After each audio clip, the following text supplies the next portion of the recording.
Buenas tardes, una vez más estamos por acá para nuevamente reanudar los desgloses de la Biblia, de los cuales empezamos con el libro de Jueces y luego con el libro de Ruth. Esta vez nos toca el libro primero de Samuel. El tema es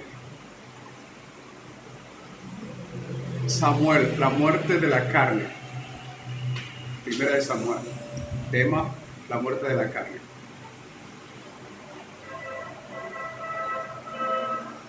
Damos inicio en el nombre del Padre, del Hijo y del Espíritu Santo a este desglose de la Biblia, esperando que a ustedes les sirva de mucho provecho.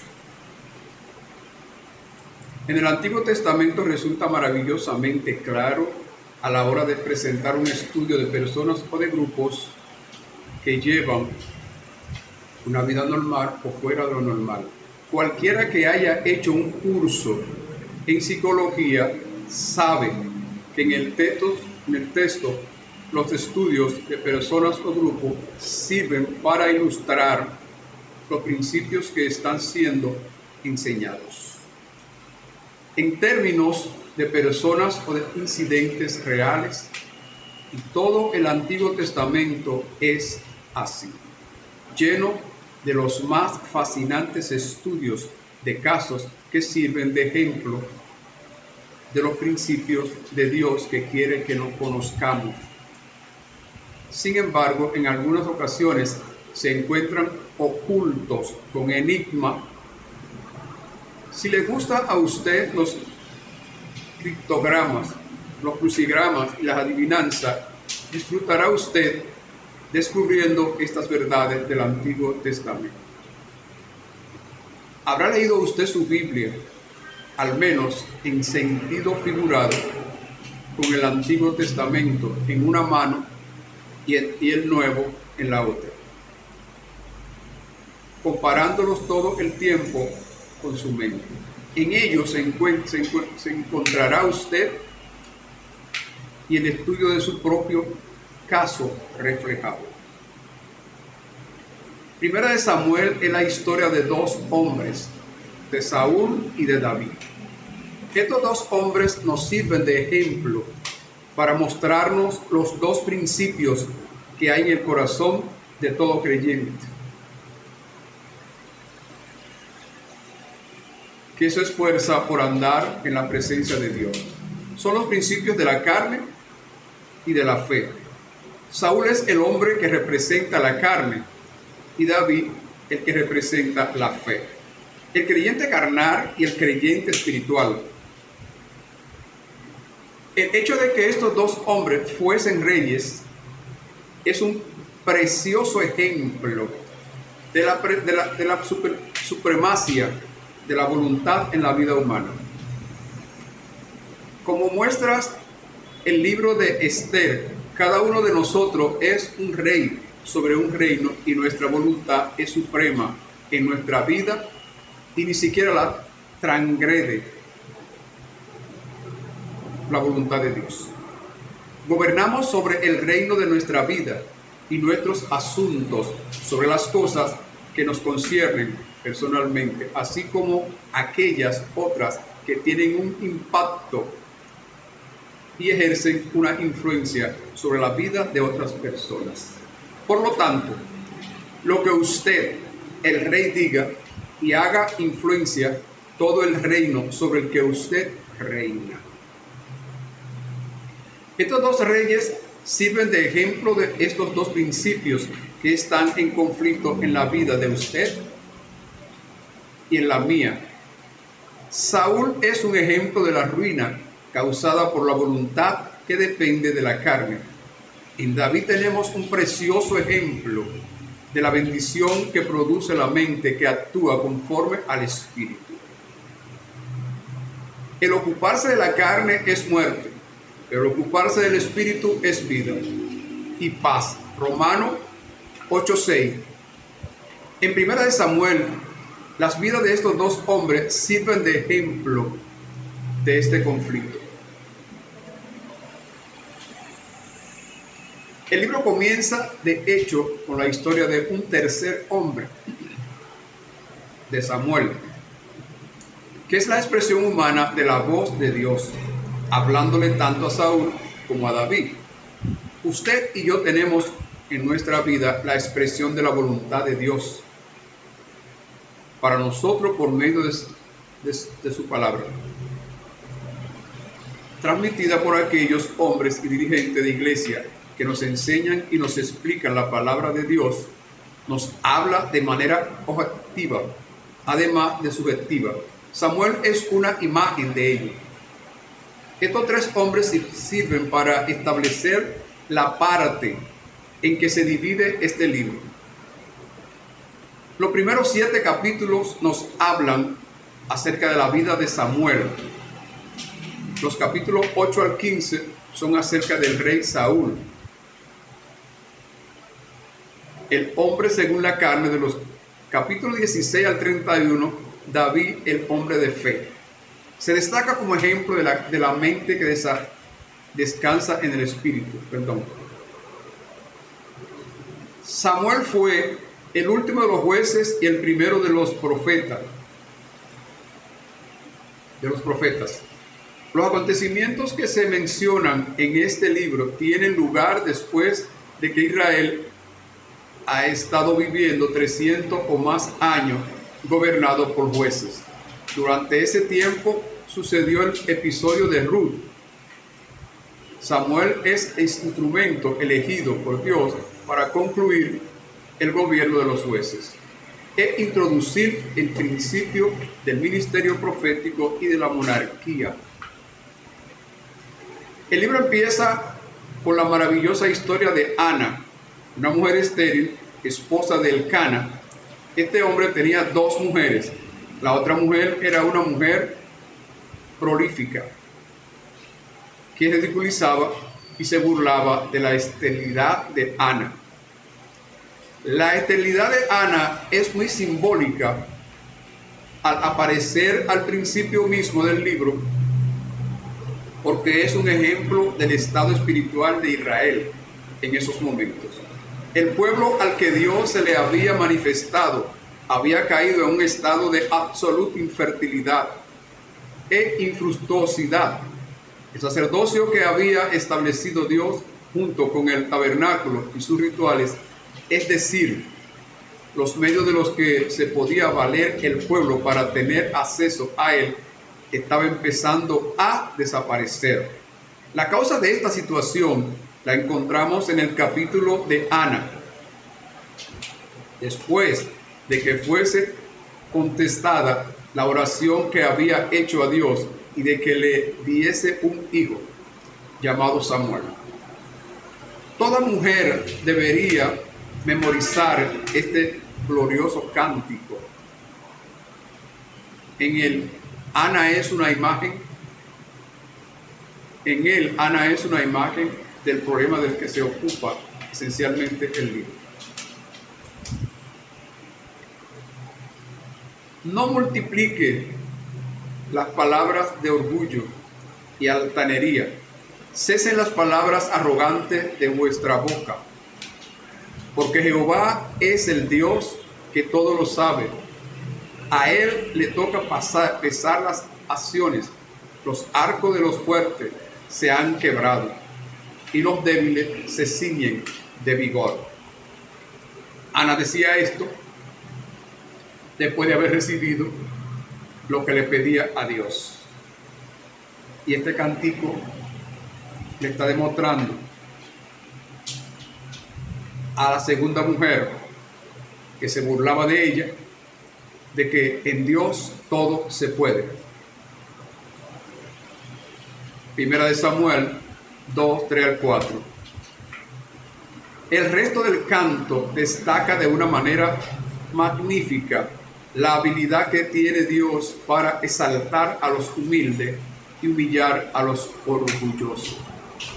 En este libro se destacan el eterno conflicto entre el corazón orgulloso que confía en sí mismo y en su habilidad para resolver las cosas, y el espíritu humilde que espera en Dios dependiendo enteramente de Él, recibiendo toda la plenitud de su divina bendición. Ese era el problema que tenía Israel.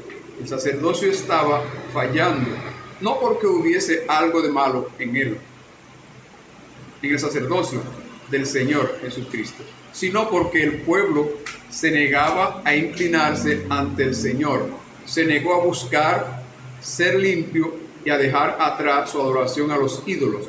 Como resultado de ello, su acceso a Dios fue eliminado. Por lo tanto, el sacerdocio estaba a punto de desaparecer de la escena como un medio efectivo de meditación entre el pueblo y Dios. Al llegar a este punto, nos encontramos con el relato que conocemos tan bien del nacimiento y la infancia de Samuel. Cuando Samuel no es más que un muchachito, le llevan al templo y es dedicado a Dios, convirtiéndose en la voz de Elí, el sacerdote, y recibiendo un mensaje de juicio más adelante.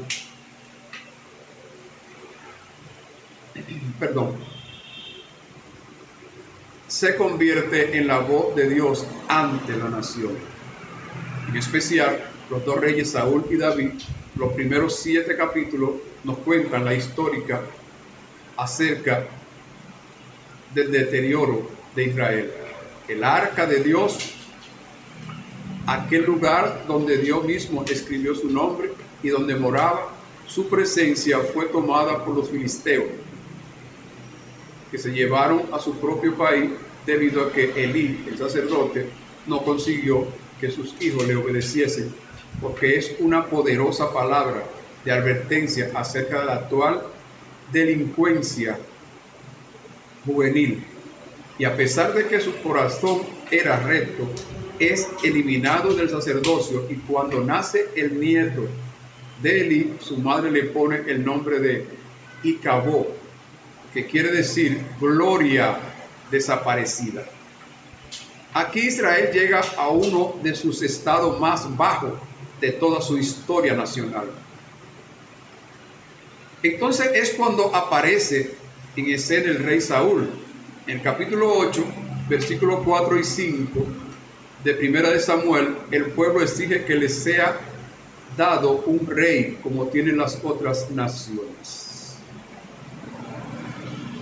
Entonces todos los ancianos de Israel se reunieron y vinieron a Ramá para ver a Samuel, y le dijeron: tú has envejecido y tus hijos no andan en tus caminos. Por tanto, danos ahora un rey que nos juzgue como tienen todas las demás naciones. El principio de la carne está manifestándose en la nación de Israel para destruir su comunión, la relación que tiene con Dios y su disfrute de su bendición.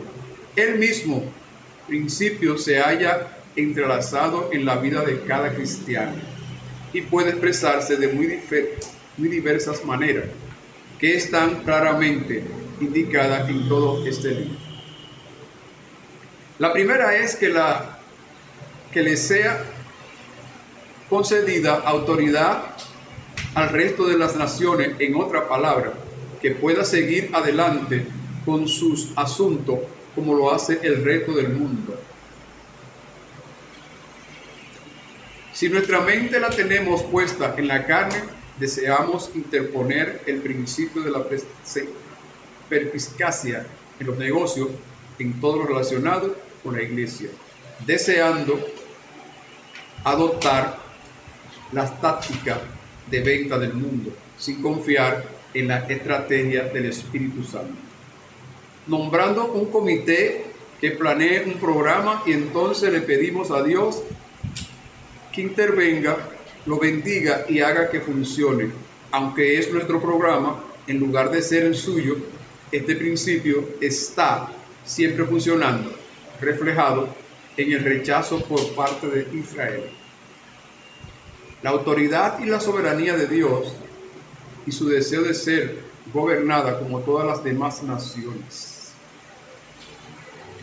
Ahora bien, Esta petición fue concedida por Dios. Samuel se mostró disgustado cuando le pidieron un rey, porque sabía que este no era el programa de Dios.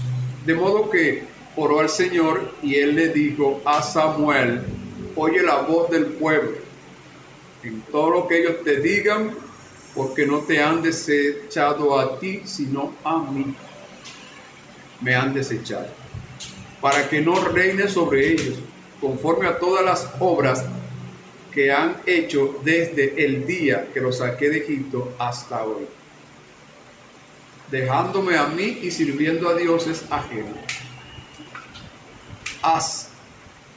Hacen también contigo, ahora pues oye su voz, pero hazle una advertencia, solamente solemne, y muéstrale cómo le tratará el rey que reinará sobre ellos. Primera de Samuel 8, 7 al 9. Así es como actúa siempre Dios. Así es como actúa siempre Dios. Amén. Creo que una de las más importantes lecciones que podemos aprender acerca de Dios es que cuando queremos algo con suficiente desesperación, nos lo concede, pero al mismo tiempo debemos estar listos para afrontar las consecuencias. Esto se aplica a todo en la vida. ¿No es así? Supongamos que tengo delante de mí 2 vasos de líquido y los 2 parecen agua. Uno de ellos es efectivamente agua, pero el otro es veneno. Tengo que decidir entre beberme el veneno o el agua. Si opto por beberme el veneno, ya no tendré influencias alguna sobre lo que suceda y los resultados serán inevitables. Una vez que haya decidido, tendré que aceptar los acontecimientos que tengan lugar a continuación. Por todas las escrituras nos encontramos con que así es como Dios trata a los hombres. Si queremos algo con verdadera desesperación, podemos tenerlo. Pero cuando lo consigamos, no lo queremos. Si empezamos a tener hambre y sed y anhelar lo que deseamos, como sucedió con este pueblo, en lugar de confiar en Dios, no nos dé lo que necesitamos, descubriremos que lo que deseábamos ya no es lo que queremos. Nuestro único recurso es volver a Dios, arrepentido, y pedirle que nos dé lo que necesitamos. No olvidaré nunca haber oído contar al doctor Ironside acerca de un incidente en la vida del doctor William Evans de la iglesia presbiteriana de Hollywood. Su pequeña, que tenía unos 8 años de edad, vino a casa y le dijo a su padre: papá, quiero comprar unos patines de rodamiento a bola. Los demás niños tienen patines de rodamiento a bola y eso es lo que yo quiero. A lo que él le contestó: pero querida, ¿tienes ya unos patines? La niña le dijo: sí, ya lo sé, papá, pero no son patines de rodamiento a bola. Son de ruedas normales y no van tan rápido como los otros. Él era pastor y sus ingresos no eran muy generosos, de modo que le contestó a su hija: cariño, me temo que tendrá que arreglarte con los que tiene. No podemos costear comprar otros en estos momentos. Pero ella no estaba dispuesta a dejarle en paz. Esa noche, cuando él volvió a casa de su trabajo, se encontró una nota sobre su mesa de trabajo que decía: querido papá, sigo queriendo los patines de rodamiento. Cuando se fue a acostar, había otra nota sobre su almohada que decía: papá, ¿me compras los patines de rodamiento a bola? Pues bien, él hizo lo que hubiésemos hecho nosotros. Se las arregló para reunir el dinero y le compró los patines de rodamiento a bola. Y cuando se los dio a su hija, esta se mostró encantada, contenta, abrazó a su padre, le besó y le dio las gracias. Entonces se puso sus patines y se dirigió hacia la puerta y se marchó patinando por la acera, dando vuelta a la esquina. Esa fue la última vez que la vieron bien y con vida. Al dar la vuelta a la esquina, resbaló, cayó y se golpeó la cabeza contra la acera. La llevaron a su casa en estado de coma y murió en el hospital. Antes de que anocheciese, desde entonces, dijo el doctor Evan, cuando quiero que Dios me dé algo y me da la impresión de que no está dispuesto a darme lo que le estoy pidiendo, a grito, el Espíritu me recuerda, estás pidiendo patines de rodamiento de bolas. Eso fue lo que sucedió en Israel. Y sigue diciendo el mismo principio que se aplica hoy a nuestras vidas. A continuación, nos encontramos con la impresionante historia de Saúl. Él es el relato fascinante de un joven como tantos jóvenes de hoy en día, que vivía tendiéndole sin cuidado y sin ningún interés en lo que Dios pudiera desear para él.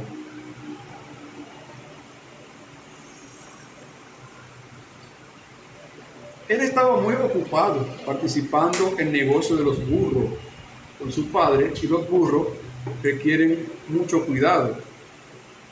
Samuel estaba gobernando y juzgando a la nación, y a ellos les complacía dejar que se hiciese responsable porque Saúl y su padre estaban demasiado ocupados con el negocio de los burricos. Estos maravillosos poder seguir el curso de lo que hizo Dios con este hombre y de qué modo se manifestó a él. Aquí tenemos el caso de un joven que elimina a Dios de sus pensamientos, que no tiene tiempo para él ni en ningún interés auténtico en él. Todos conocemos a personas como Saúl. ¿Cómo cree usted que Dios tocó su vida? La verdad es que hizo lo que era perfectamente evidente. Él mismo se metió en el negocio de los burros. Hizo que se perdieran los burros de Saúl. Y cuando estos se extraviaron, Saúl se mostró irritado y ni siquiera se le pasó por la mente que Dios pudiera tener algo que ver con el asunto.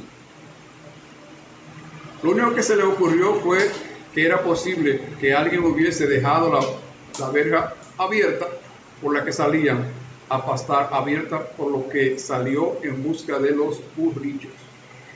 Después de una prolongada e infructuosa búsqueda, llegó a la ciudad en la que vivía Samuel. En el capítulo 5 de Primera de Samuel, vemos que está a punto de darse por vencido y regresar a su casa, cuando su criado le dijo, vayamos y preguntemos al hombre de Dios, ¿qué vive aquí donde están los burros? Saúl no se mostró muy entusiasmado con aquella idea. De hecho, lo que quería era mantenerse lo más alejado posible del profeta, porque los profetas eran personas muy inquietantes y lo que deseaba era regresar a su casa.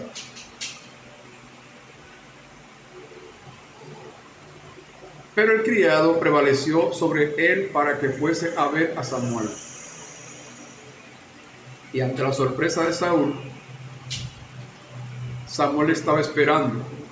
Dios le había dicho el día anterior a Samuel que vendría a su puerta un joven llamado Saúl, y Samuel tenía preparada una buena cena para Saúl y sus sedientos invitados.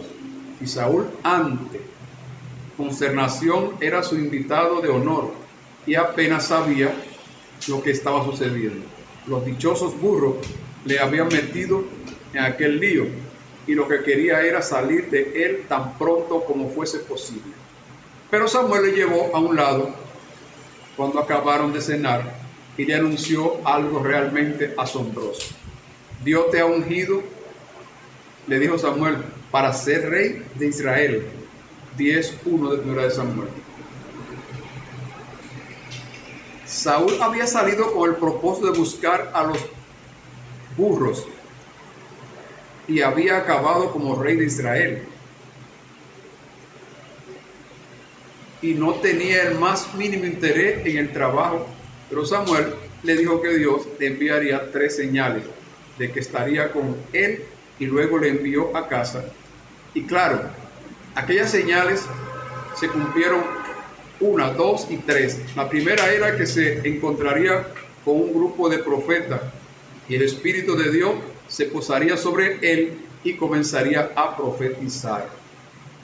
Cuando Saúl comenzó a profetizar juntamente con los demás estudiantes del seminario, es decir, todos aquellos que asistían a la escuela de los profetas, se corrió la voz por todo Israel y la gente decía: ¿acaso el hijo de Qui es también uno de los profetas?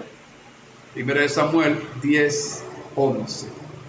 Cuando Saúl iba hacia su casa, se encontró con su tío, que le dijo: ¿qué ha estado sucediendo?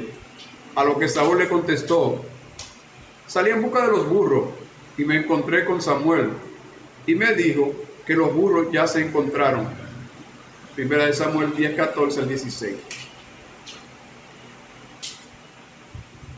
No le dijo ni una palabra acerca de la unción ni la nueva comisión que le había encomendado Dios. Saúl quería sacarle el máximo provecho a su vida y no tenía el más mínimo interés en lo que Dios pudiera desear que hiciese, a menos que pudiera valerse de Dios para llevar a cabo sus propios propósitos, de modo que no le dijo nada.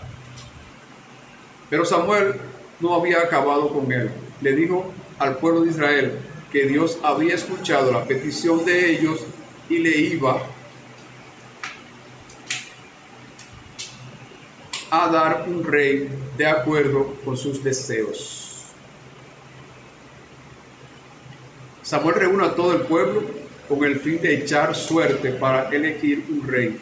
La suerte es echada para empezar sobre la tribu, sobre las tribus, y cae sobre la de Benjamín.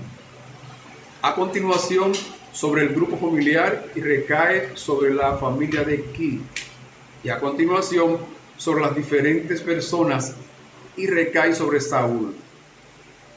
Entonces todo el pueblo comenzó a preguntar: ¿Dónde está Saúl? ¿Dónde está Saúl? Nadie podía encontrarle en ninguna parte. Y finalmente el Señor dijo: se ha ocultado entre los equipajes. Y allí fue donde le encontraron. ¿Por qué se había ocultado? Era debido a que era tan modesto que no quería que nadie organizase ninguna celebración por su causa. Podría ser debido a que era tímido, apocado. No, el relato indica que Samuel se había ocultado porque le resultaba bastante inconveniente hacer lo que Dios deseaba que hiciese.